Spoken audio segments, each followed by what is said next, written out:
इस वीडियो में हम बात करेंगे रोहित शर्मा के बारे में, ऋषभ पंत के बारे में, एलएसजी के बारे में, दिल्ली कैपिटल्स के बारे में, जो ट्रेड हुआ है उसके बारे में बात करेंगे, कुलदीप यादव के बारे में बात करेंगे और मोस्ट इंपोर्टेंट इंडिया की वुमेन्स टीम की एक स्पिनर जिसके बारे में भी हम बात करेंगे। सो वन बाय वन हम स्टार्ट करते हैं। सबसे पहले रोहित शर्मा के बारे में बात करते हैं। रोहित शर्मा को मिला है पद्मश्री अवार्ड। पद्मश्री अवार्ड 23 जून को उनको मिला है। 2007 में ठीक 23 जून को उनका डेब्यूट मैच था। उन्होंने अपने करियर की शुरुआत करी थी 23 जून को ही और ठीक आज 23 जून को ही उनको पद्मश्री अवार्ड से नवाजा गया है।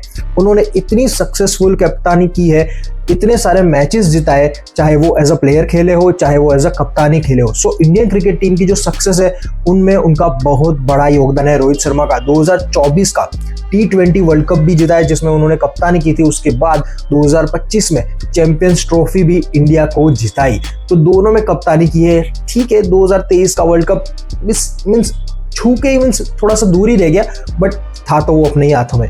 बट रोहित शर्मा का बहुत बड़ा योगदान है इंडियन क्रिकेट टीम की सक्सेस में, जिसकी वजह से उनको पद्मश्री अवार्ड से नवाजा गया है।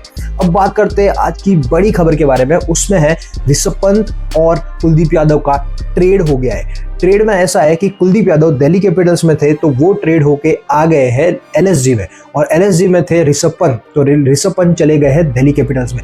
बट जो मोस्ट इंपोर्टेंट बात है वो ये है कि ऋषभ पंत को एलएसजी में 27 करोड़ की सैलरी मिलती थी। एलएसजी ने उनको 27 करोड़ में अपने खेमे में शामिल किया था, पर अब वो चले गए हैं दिल्ली कैपिटल्स में। तो दिल्ली कैपिटल्स में उनका जो ट्रेड हुआ है वो सिर्फ 15 करोड़ का ही हुआ है। मींस दिल्ली कैपिटल अब उनको सिर्फ 15 करोड़ रुपए से देगी। तो टोटल 12 करोड़ का पे कट ऋषभ पंत को काइंड ऑफ अपने आप से ही उनको कट करना पड़ेगा। पहले उनको 27 करोड़ मिलता था जो 2 साल मिला, अब उनको सिर्फ 15 करोड़ मिलेगा। मीन्स जरा आप सोचो कि हर मंथ 1 करोड़ का लॉस, 12 करोड़ का लॉस पर ईयर। बट ठीक है, आप अगर देखें एलएसजी की पूरी सिचुएशन देखें, पिछले 2 साल देखें तो इतनी अच्छी नहीं रही है जितनी शायद पहले हुआ करती थी। बट पिछले 2 साल में बहुत ज्यादा परफॉर्मेंस डाउन है। और ऋषभ पंत जब से कैप्टन बने थे उनको भी लगता था एज अ प्लेयर और एज अ कप्तानी की भाई नहीं चल रही है, ठीक टीम नहीं चल रही है, चाहे वो ग्राउंड की कंडीशन हो, क्योंकि वो ग्राउंड ही उनका जो होम ग्राउंड है वो भी एक मेजर फैक्टर था। तो वहाँ पर भी वो कंडीशन नहीं चली, तो उनकी कप्तानी इतनी अच्छी नहीं हो पाई एलएसजी में। सो अभी ये किसका डिसीजन है? ग्रुप का डिसीजन है, ऋषभ पंत का खुद का डिसीजन है। बट जो ट्रेड हुआ है वो शायद अब आगे हमें और देखने को मिलेगा। जो हार्दिक पांड्या की बात चल रही है, जो ट्रेड होगा, खलील अहमद की बात चल रही है, जो ट्रेड हो सकता है, यशस्वी जायसवाल की बात हो रही है, जो ट्रेड हो सकता है। बट अभी जो सक्सेसफुली ट्रेड हो गया है, ऑफिशियली न्यूज आ गई है, वो ये 2 ही है कि कुलदीप यादव इधर से उधर चले गए और ऋषभ पंत एलएसजी में से दिल्ली कैपिटल्स में चले गए। कुलदीप यादव की जो भी सैलरी थी, उनको जो भी पे मिलता था वो सेम टू सेम पे भी एलएसजी में मिलेगा। 5 साल दिल्ली कैपिटल्स में थे कुलदीप यादव, अब वो आगे सर्व करेंगे एलएसजी में।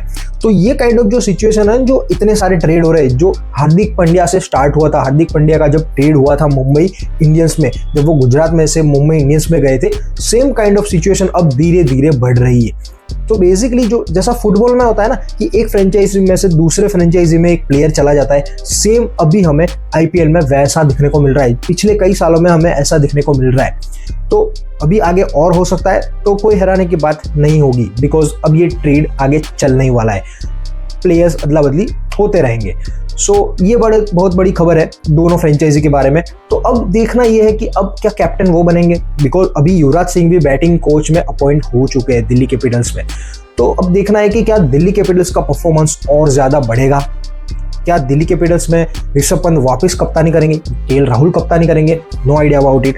बट देखते हैं कि अभी आगे क्या क्या होता है। नेक्स्ट बिग अपडेट है इंडियन वुमेन क्रिकेट टीम की तरफ से। इंडिया की फर्स्ट स्पिनर बन गई है जिन्होंने T20 बॉलिंग में फर्स्ट रैंक हासिल किया है।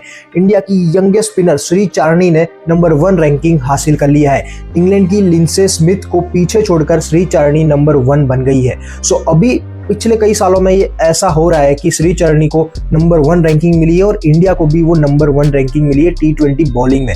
सो अगर पिछले कई सालों में अगर हम इंडियन वुमेन्स क्रिकेट टीम का परफॉर्मेंस देखें तो और ज्यादा इम्प्रूव होता रहता है। तो पिछले साल भी उन्होंने जो ओडीआई वर्ल्ड कप इंडिया को जिताया था, इंडियन वुमेन्स क्रिकेट टीम ने जीतकर दिखाया था। अभी भी 2026 में भी T20 वर्ल्ड कप हो रहा है। So most probably hot favourite है Indian cricket team. So hope करते हैं कि यही 2026 का T20 वर्ल्ड कप भी इंडियन वुमेन्स क्रिकेट टीम ही इंडिया में घर लेकर आए। The next update is Indian cricket team अब पहुंच गई है इंग्लैंड और आयरलैंड सीरीज खेलने के लिए। जस्ट लैंडेड हुए हैं और वैभव सूर्यवंशी को उनकी मेडन कॉल आ गई है for the Ireland series and the England series, जहां पर उनका T20 में मे बी डेब्यूट हो सकता है। जैसा उनका परफॉर्मेंस रहा है, वो ट्राई सीरीज जो चल रही थी उसमें जो फाइनल मैच में जैसा उनका परफॉर्मेंस रहा, आईपीएल में जैसा उनका परफॉर्मेंस रहा, सो हाई चांसेस है कि वैभव सूर्यवंशी का डेब्यूट हो सकता है। और जैसे ही उनको इंडियन मेंस क्रिकेट की किट मिली जिसमें टी शर्ट वगैरह थी, तो वो इमोशनल होकर पूरा मैसेज उन्होंने इंस्टाग्राम पर शेयर किया है। इंडियन क्रिकेट टीम के द्वारा वो शेयर किया गया है ऑफिशियली। सो ये बड़ी खबर है। सो इंडियन क्रिकेट टीम अब पहुंच गई है आयरलैंड एंड इंग्लैंड, वहां पर वो T20 खेलेगी और उसके बाद ODI भी खेलेगी। उसके बाद फिर आगे सीरीज होने वाली है, जिम्बाब्वे के साथ सीरीज है, फिर श्रीलंका के साथ सीरीज है और फिर आगे धीरे धीरे ऑस्ट्रेलिया के साथ भी टेस्ट सीरीज खेलने जा रही है इंडिया। सो आज के लिए सिर्फ इतना ही। हम मिलते हैं कल नए वीडियो के साथ, तब तक आप सब्सक्राइब करके रखिए और इस वीडियो को एक लाइक जरूर कर दीजिए दोस्तों।